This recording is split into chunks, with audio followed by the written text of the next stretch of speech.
السلام علیکم ورحمۃ اللہ وبرکاتہ. بسم اللہ الرحمن الرحیم والصلاة والسلام علی سید الانبیاء والمرسلین نبینا محمد وآلہ وصحبہ اجمعین. اما بعد. اخلاق و آداب کے متعلق جو کتاب مقرر کی گئی ہے روضۃ العقلاء نامی کتاب، اس سے درس کا سلسلہ چل رہا تھا. کچھ دروس ہوئے تھے. ہم یہاں تک پہنچے تھے کہ عقل کی تعریف کیا ہے اور شریعت میں عقل کی اہمیت کیا ہے. تو یہ تعریف اور اہمیت گزر چکی تھی. تعریف میں یہ بات آئی تھی کہ عقل اس کو کہتے ہیں، ہر اس قوت کو کہتے ہیں جو بھلائی کا حکم دے، جو فائدہ دینے والی چیزیں ہیں اس کا حکم دے، اور جو نقصان دہ چیزیں ہیں اس سے روکے. اس قوت کا نام عقل ہے. امام ابن تیمیہ رحمۃ اللہ علیہ کہتے ہیں ائمہ سلف کے نزدیک عقل سے یہی مراد تھی. عقل جب استعمال کی جاتی تھی یا عقل بیان کیا جاتا تھا تو اس کا معنی اور مراد یہی ہوتا تھا کہ وہ چیز یا وہ قوت جو بھلائی کا حکم دے اور برائی سے روکے، یہی کیا ہے؟ عقل ہے. یہ اہل علم کے نزدیک، سلف صالحین کے نزدیک، ائمہ دین کے نزدیک عقل کی یہی تعریف تھی.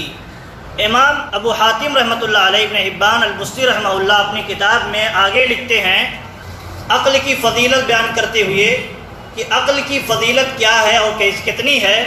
اس کے سلف صالحین کے اقوال کی روشنی میں لکھتے ہیں. پہلے کہتے ہیں کہ اللہ رب العالمین نے اپنے بندوں کو جو نعمت تحفے کے طور پر دی ہیں، جو جتنی بھی نعمتیں اللہ تعالیٰ نے دنیا میں دی ہیں، ساری نعمتوں میں سب سے عظیم نعمت اور سب سے بہترین تحفہ عقل کا تحفہ ہے. پوری دنیا کی ناز و نعمت کسی کو مل جائے اور وہ انسان عقل سے محروم ہو، اللہ رب العالمین عقل اس کا چھین لے، ساری نعمتیں اس کے سامنے بیکار ہیں. اس کی اہمیت ہی نہیں سمجھ سکتا ہے، اس کا فائدہ کیا ہے، کس لیے سب ساری چیزیں دنیا کی پیدا کی گئی، نہیں سمجھ سکے گا. جیسے پاگل ہے کوئی مجنون ہے جس کا دماغ اللہ رب العالمین نے چھین لیا ہے، عقل چھین لی ہے، وہ استعمال نہیں کر سکتا ہے، نہ اس کا فائدہ اٹھا سکتا ہے.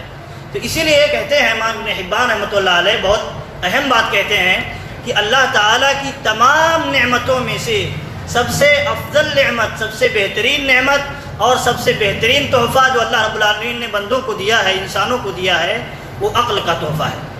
آگے لکھتے ہیں کہ عبداللہ ابن مبارک رحمۃ اللہ علیہ بہت بڑے عالم گزرے ہیں.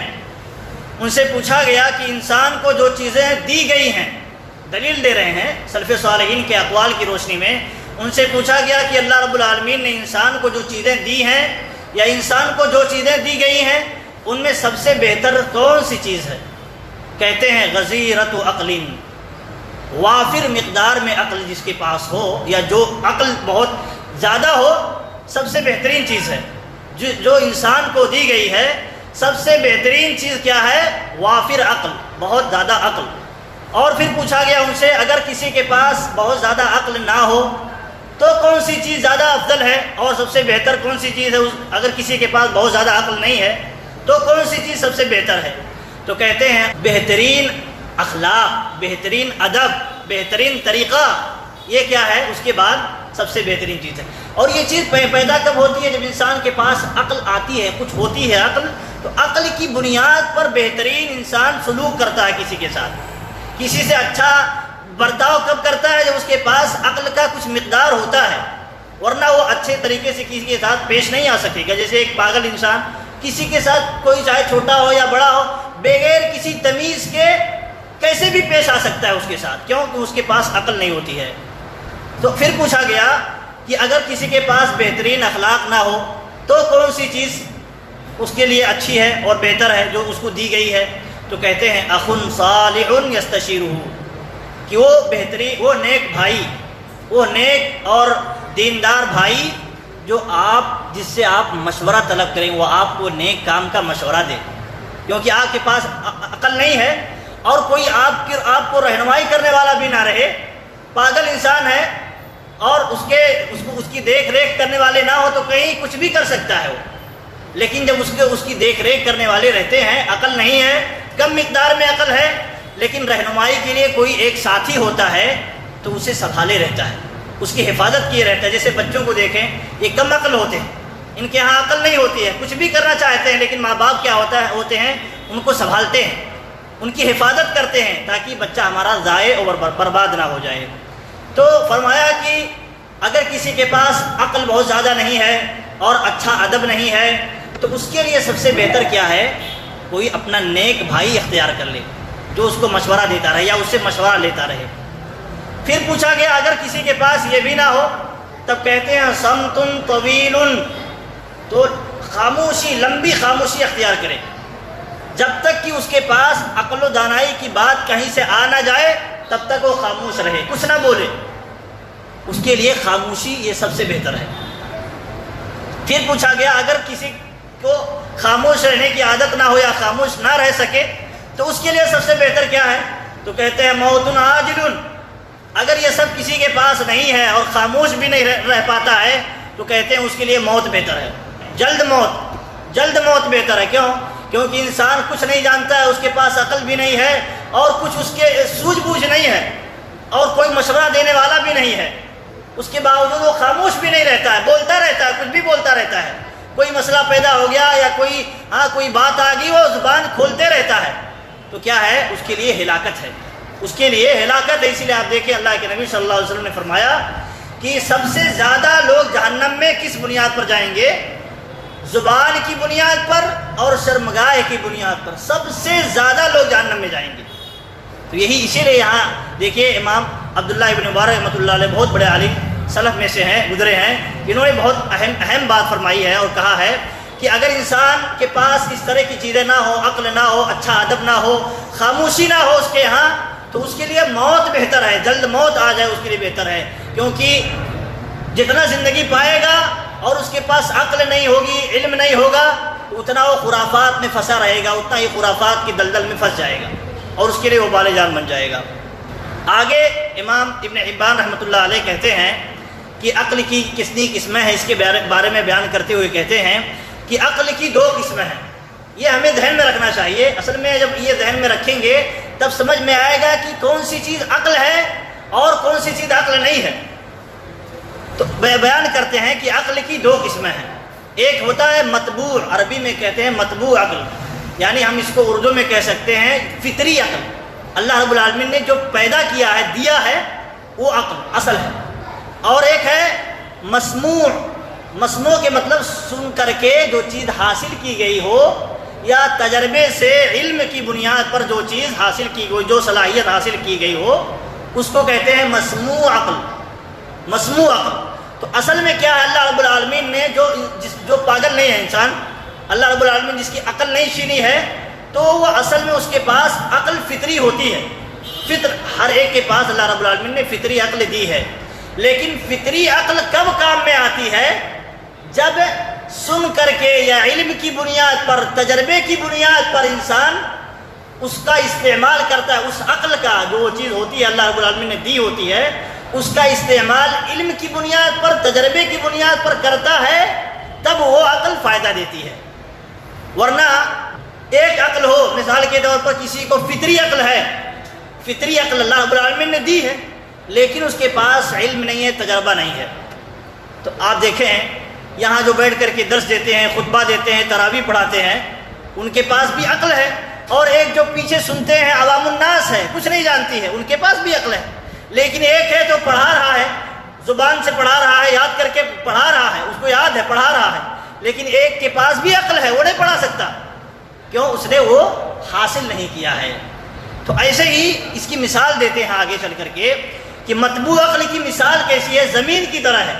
فطری جو عقل ہے یہ زمین کے مانند ہے، زمین سے کوئی چیز اگ سکتی ہے خود بخود، جب تک کہ اس میں دانہ نہ ڈالا جائے، اس میں پانی نہ ڈالا جائے، کوئی چیز نہیں اگے گی، وہ سوکھ جائے گا، وہ زمین ایسے بنجر رہے گی، چٹیل میدان کی طرح۔ تو کہتے ہیں، مثال دیتے ہیں سمجھانے کے لیے کہ عقل مطبوع کی مثال، جس کو اللہ رب العالمین نے پیدا کیا ہے، فطری عقل جو ہے، اس کی مثال ایسے ہے جیسے زمین ہے، تو زمین میں جب تک کوئی بیج نہ ڈالی جائے تب تک وہ چیز اگاتی نہیں ہے، پانی نہ ڈالا جائے تب تک کوئی چیز نہیں اگاتی ہے۔ تو ایسے ہی جب یہ جو مطبوع عقل ہے انسان کے پاس، اس میں اگر علم نہ آئے، تجربہ نہ آئے اور اس طرح کی چیزیں نہ آئے، سیکھے نہ، تو اس کو کچھ نہیں حاصل ہو سکتا، کچھ استعمال میں نہیں لا سکتا اس عقل کو۔ اور کہتے ہیں آگے، علم و تجربے والے عقل کی مثال، علم اور تجربے والی عقل کی جو مثال ہوتی ہے، علم کی بنیاد پر، تجربے کی بنیاد پر جو ہوتی ہے، اس کی مثال بیج اور پانی کی طرح ہوتی ہے، بیج اور پانی کی طرح ہوتی ہے۔ تو بیج اور پانی اگر نہ ڈالا جائے گا تو نہیں اگے گا، تو ایسے ہی عقل میں جب باہر سے کوئی چیز داخل نہیں ہوگی تب تک یہ عقل فائدہ نہیں دے گی، فائدہ نہیں دے گی۔ تو یہاں کہتے ہیں کہ واضح رہے کہ فطری عقل کا کوئی بھی عمل اس وقت تک درست نہیں ہو سکتا، اپنا جو نیچر والا عقل اللہ تعالیٰ نے دیا ہے، اس وقت تک اس کا عمل درست نہیں ہو سکتا جب تک کہ علم اور تجربے والے عقل پر پیش نہ کر دیا جائے۔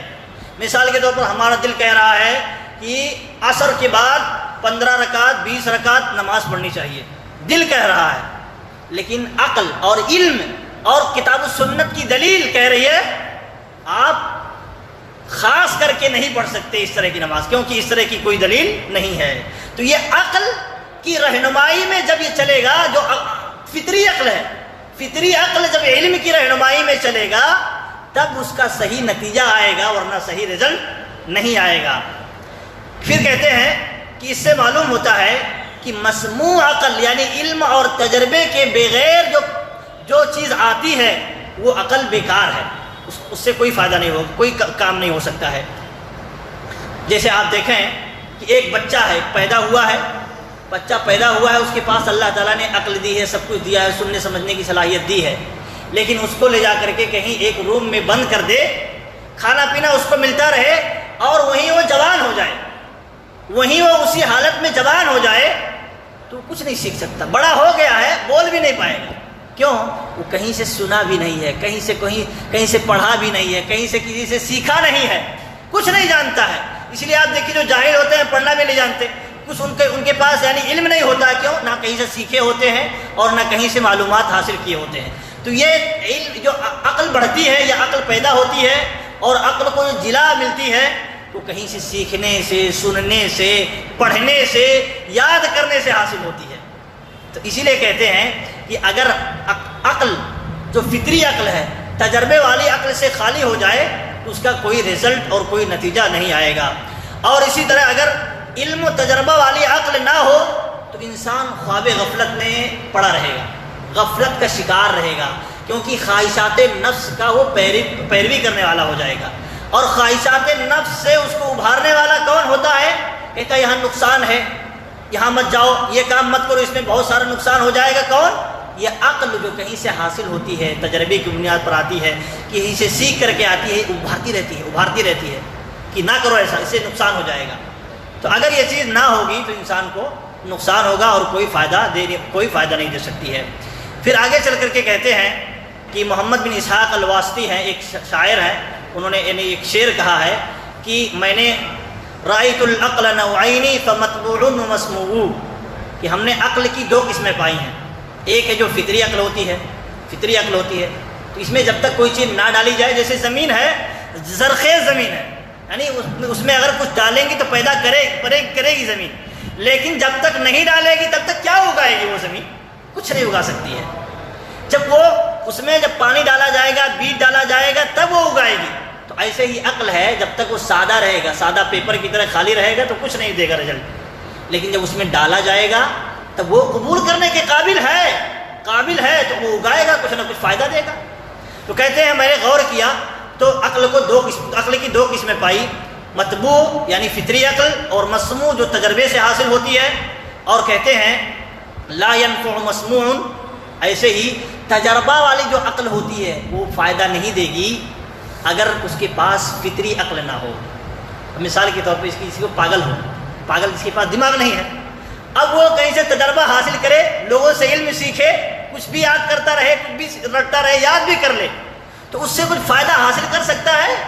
نہیں کر سکتا ہے، کیونکہ اس کے پاس جو اصل میں عقل ہے وہ عقل استعمال کرے گی اور اس کو رزلٹ دے گی، کیا کرنا ہے کیا نہیں کرنا ہے، جو فطری عقل ہے۔ تو جب اس کے پاس فطری عقل ہو ہی نہ ہو، بالکل پاگل ہو، اللہ رب العالمین نے عقل چھین لی ہو، تو کہیں سے کچھ سیکھے گا بھی، کہیں سے کچھ حاصل بھی کرے گا، اس کو فائدہ نہیں دے سکتا، وہ عقل فائدہ نہیں دے سکتی۔ اس کی مثال دیتے ہیں کہ اسے کما لا تنفع الشمس وضوء العین ممنوع، کہ جیسے کوئی اندھا ہو، کسی کے پاس روشنی نہ ہو، آنکھ میں نہ ہو، تو اس کو سورج کی روشنی کوئی فائدہ نہیں دے سکتی۔ اندھے انسان کو کچھ دکھائی نہیں دے گا تو کیا سورج کی روشنی فائدہ دے گی؟ تو کہتے ہیں کہ اگر اس کے پاس یعنی فطری عقل نہیں ہے تو ایسی ہے جیسے اندھا۔ اور یہاں مثال، یہاں یہ بھی ایک مثال ہے، آپ دیکھیں کہ جیسے امام ابن تیمیہ رحمۃ اللہ علیہ کہتے ہیں عقل کی مثال دیتے ہوئے کہ جو تجربے والی عقل ہوتی ہے، تجربے والی جو عقل ہوتی ہے اس کی مثال دیتے، اور جو فطری عقل ہوتی ہے تو فطری عقل کی مثال دیتے ہیں کہ جیسے آنکھ ہے اور آنکھ میں روشنی ہے، آنکھ میں روشنی ہے اور آنکھ ہے، صحیح ہے، بالکل درست ہے، لیکن اندھیرا ہو سامنے، اندھیرا ہو، بالکل اندھیرا چھایا ہوا ہو، روشنی کہیں سے نہ ملے، تو وہ آنکھ دیکھ سکتی ہے کچھ اپنا فیصلہ کر سکتی ہے، دیکھ کر کے کچھ نہیں کر سکتی ہے۔ تو ایسے ہی عقل ہے، جب اندھیرے میں ہو، اس کے پاس علم نہ آئے، کہیں سے کچھ چیز حاصل نہ ہو، کچھ سیکھے نہ، تو بالکل اندھیرے کی طرح ہے، اندھیرے میں جیسے ہے، اس کو وہ عقل فائدہ نہیں دے گی۔ جیسے آنکھ ہوتے ہوئے بھی اور آنکھ درست ہوتے ہوئے بھی اندھیرا رہے تو آنکھ نہیں فائدہ دے سکتی، تو ایسے ہی عقل ہے۔ پھر کہتے ہیں آگے چل کر کے ایک عالم کا قول نقل کرتے ہوئے کہ ابن عامر کہتے ہیں کہ میں نے عطا بن ابی رباح سے تابعی سے پوچھا کہ سب سے بہتر کون سی چیز جو انسان کو دی گئی ہے وہ ہے، تو کہتے ہیں العقل عن اللہ، اللہ کی طرف عطا کردہ وہ عقل ہے جو اللہ کے دین کی سوجھ بوجھ رکھے، اللہ کے دین کو سمجھے، اس پر عمل کرے، یہ سب سے بہترین عقل ہے۔ پھر آگے چل کر کے کچھ اشعار بیان کرتے ہیں علماء شعراء کے، اور پھر یہ کہتے ہیں کہ عقل مند پر واجب ہے کہ جس روشنی اور حکمت کی وجہ سے اس کو عقل حاصل ہوئی ہے وہ اس کی عقل زندہ ہے۔ عقل زندہ کب رہتی ہے؟ جب کہیں سے روشنی ملتی ہے، اس کو علم ملتا ہے۔ جیسے زمین کب تک زندہ رہتی ہے؟ جب تک اس کو پانی ملتا رہتا ہے تب تک زندہ رہتی ہے۔ تو ایسے ہی عقل بھی زندہ کب تک رہتی ہے؟ جب تک اس کو علم ملتا رہتا ہے، روشنی ملتی رہتی ہے، قرآن و سنت کی رہنمائی میں اسے چلنے کی توفیق نصیب ہوتی ہے، تب تک وہ عقل زندہ ہوتی ہے، اور ورنہ عقل مر جاتی ہے۔ پھر کہتے ہیں کہ جیسے انسان کھانے پینے پر دھیان دیتا ہے زندہ رہنے کے لیے، کھانے پینے پر کتنا دھیان دیتا ہے تاکہ زندہ رہے، ایسے ہی عقل کو زندہ رکھنے کے لیے علم اور روشنی کی ضرورت ہے، علم کی، حکمت کی، تجربے کی ضرورت ہے، ورنہ یہ عقل کیا ہے؟ انسان کند ذہن ہو جاتا ہے، مردہ ہو جاتی ہے، عقل مر جاتی ہے، وہ کام نہیں کرتی ہے۔ آپ دیکھیں انسان کسی خراب ماحول میں جب پلتا ہے، بڑھتا ہے، اسی ماحول میں اٹھتا بیٹھتا ہے تو خراب ہو جاتا ہے۔ کیوں؟ اس کی عقل خراب نہیں ہوتی ہے، لیکن وہ جس ماحول میں رہتا ہے تو سیکھتا ہے اسی ماحول سے، اسی لیے خراب ہو جاتا ہے۔ اور اگر اچھے ماحول میں انسان رہتا ہے، اٹھتا بیٹھتا ہے، علم حاصل کرتا ہے، اچھا بن جاتا ہے، اسی لیے کیونکہ اس کو خوراک ملتی رہتی ہے۔ جیسے انسان کو اگر خراب غذا ملتی رہے، خراب خوراک ملتی رہے تو انسان کا جسم بیمار ہو جائے گا، انسان کا جسم بیمار ہو جائے گا، بیماریوں کا شکار ہو جائے گا وہ۔ لیکن اگر اچھی غذا ملتی رہے وہ صحت و تندرست ہو جائے گا، اور طاقت اس کے اندر ہو جائے گی۔ تو یہی مثال دیتے ہیں سمجھانے کے لیے۔ تو پھر کہتے ہیں لہذا جیسے جسم کھانے کے بغیر مر جاتا ہے، ایسے ہی عقل علم کے بغیر، رہنمائی کے بغیر اور سیکھنے کے بغیر وہ بھی مر جاتا ہے۔ لہذا یہاں بتانا مقصود یہ ہے کہ اگر کوئی اپنے آپ کو عقل مند بنانا چاہتا ہے اور اپنا عقل محفوظ رکھنا چاہتا ہے تو عقل کی حفاظت کے لیے اسے چاہیے کہ وہ علم سے جڑا رہے، کتاب و سنت سے جڑا رہے، اللہ تعالیٰ کی رہنمائی میں رہے، اور کہیں تجربہ کہیں سے حاصل ہو، کسی کا تجربہ کوئی حاصل ہو تو اس سے لیتا رہے۔ یہ اس کی بہت ساری آپ دیکھیں گے دلیلیں ہیں کہ یہ جو عقل کی بتائی گئی ہیں دو قسمیں ہیں، اس کی دلیلیں ہیں۔ اور عقل فائدہ نہیں دے گا جب تک کہ اس کے پاس کیا تجربہ نہ آئے، علم نہ آئے۔ اس کی آپ دیکھیں دلیلیں قرآن میں ہیں۔ اللہ رب العالمین نے کہا صم بکم عمی فہم لا یعقلون، کہ یہ لوگ کیا ہیں؟ بہرے ہیں، سنتے نہیں ہیں، اور اسی طرح یہ گونگے ہیں، بول نہیں پاتے ہیں، پڑھ نہیں پاتے ہیں، اور اسی طرح عمیون، اندھے ہیں، فہم لا یعقلون، اس لیے یہ کیا ہے؟ عقل نہیں رکھتے ہیں۔ کیونکہ عقل جو حاصل ہوتی ہے سن کر کے یا کہیں سے دیکھ کر کے یا کسی چیز کو پڑھ کر کے، کسی چیز کو پڑھ کر کے، انہی تین ذریعے سے عقل حاصل ہوتی ہے۔ تو اب اگر انسان بہرا ہو، کچھ نہ سن سکے، تو وہ بولنا بھی نہیں جان پائے گا، بولنا بھی نہیں جان پائے گا۔ کیوں؟ کون سی چیز کو کیا بولا جاتا ہے جب تک کہ اس کے کان میں نہیں آئے گا تو وہ بولے گا کیسے؟ سیکھتا ہے تب بولتا ہے۔ بچہ ہے، بچہ ابھی سکھائے نا تب بول ہی نہیں پائے گا، اس کے پاس عقل ہے لیکن جب تک نہیں سکھاتے وہ نہیں بول پاتا ہے۔ تو یہ کسی کے پاس یعنی سننے کی صلاحیت نہ ہو، چھین لی گئی ہو، آنکھ نہ ہو، دیکھنے کی صلاحیت نہ ہو، چھین لی گئی ہو، بولنے کی پڑھنے کی صلاحیت نہ ہو، تو کیا ہوگا؟ وہ عقل مند کبھی نہیں ہو سکتا ہے، عقل مند کبھی نہیں ہو سکتا ہے، کیونکہ ساری چیزیں ایسے ہی حاصل ہوتی ہیں۔ تو یہ چیز نہ ہوگی تو ایسے، اسی لیے اللہ رب العالمین نے کافروں کے بارے میں کہا یہ تو سنتے نہیں ہیں۔ کیوں کیا نہیں سنتے ہیں؟ قرآن کی جو باتیں ہوتی ہیں، دین کی جو باتیں ہوتی ہیں، نہیں سنتے ہیں۔ اور اسی طرح جو دیکھتے ہیں تو صحیح بات، اچھی بات نہیں دیکھتے ہیں، خراب چیزیں دیکھتے ہیں۔ اور اسی طرح یہ بولنا ہوتا ہے، کچھ پڑھنا ہوتا ہے تو یہ اچھی چیزیں نہیں بولتے ہیں، نہیں پڑھتے ہیں، خراب چیزیں پڑھتے ہیں، اسی لیے ان کے ہاں عقل نہیں ہے۔ تو آپ دیکھیں کافروں کے پاس عقل نہیں ہے، یا وہ سن نہیں پاتے ہیں، بول نہیں پاتے ہیں، دیکھ نہیں پاتے، سب کچھ ان کے پاس ہے، لیکن اللہ رب العالمین کہتا ہے وہ عقل نہیں رکھتے ہیں۔ کیوں؟ کیونکہ عقل جو ہے اس کو برائی سے روکتی ہے اور بھلائی کی طرف اس کو ابھارتی ہے۔ جس کے پاس عقل نہیں ہوگی بھلائی کی طرف ابھارے گی ہی نہیں، برائی کی طرف ابھارے گی اسے۔ تو اسی لیے آپ دیکھیں بہت ساری دلیلیں اس طرح اللہ رب العالمین نے فرمایا ان شر الدواب عند اللہ الصم البکم الذین لا یعقلون، کہ سب سے بدترین مخلوق کون ہے اللہ رب العالمین کے نزدیک؟ جو بہرے ہیں، سنتے نہیں، حق نہیں سنتے ہیں، جو چیز سیکھنے کی چیز ہے اس کو نہیں سنتے ہیں، اور وہ گونگے ہیں، بولتے بھی نہیں ہیں اور پڑھتے بھی نہیں ہیں۔ لا یعقلون الذین لا یعقلون، یہ سب سے بدترین مخلوق ہے دنیا کی، جو صحیح بات سنتی نہیں ہے اور صحیح چیز پڑھتی نہیں ہے اور پھر عقل نہیں رکھتی ہے۔ تو جب سنے گی نہیں، پڑھے گی نہیں تو عقل کیا رکھے گی؟ اسی لیے دیکھیں آپ آگے اللہ رب العالمین نے کہا لَهُمْ قُلُوبٌ لَا يَفْقَهُونَ بِهَا وَلَهُمْ أَعْيُنٌ لَا يُبْصِرُونَ بِهَا وَلَهُمْ آذَانٌ لَا يَسْمَعُونَ بِهَا أُولَٰئِكَ كَالْأَنْعَامِ بَلْ هُمْ أَضَلُّ أُولَٰئِكَ هُمُ الْغَافِلُونَ۔ اللہ رب العالمین نے کہا کہ ان لوگوں کے پاس دل تو ہیں، دل ہے، عقل ہے، لیکن کیا ہے؟ سمجھتے نہیں ہیں، سمجھتے نہیں۔ اور سمجھ کیسے حاصل ہوگی؟ آگے اللہ تعالیٰ فرماتا ہے وَلَهُمْ أَعْيُنٌ لَا يُبْصِرُونَ بِهَا، ان کے پاس آنکھیں ہیں لیکن یہ دیکھتے نہیں ہیں، تو دیکھیں گے نہیں۔ اور پھر کہا آگے کہ وَلَهُمْ آذَانٌ لَا يَسْمَعُونَ بِهَا، ان کے پاس کان تو ہیں لیکن سنتے نہیں ہیں۔ تو جب سنے گا نہیں، دیکھے گا نہیں تو کیسے سمجھ حاصل ہوگی، کیسے عقل حاصل ہوگی؟ تو اللہ رب العالمین نے بہت ساری دلیلوں کے ذریعہ سمجھایا اور بتایا ہے کہ جو فطری عقل ہے وہ فطری عقل کب کام آئے گی؟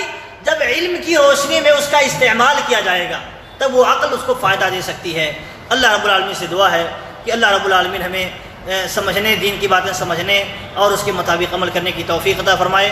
آمین۔ وآخر دعوانا الحمدللہ رب العالمین۔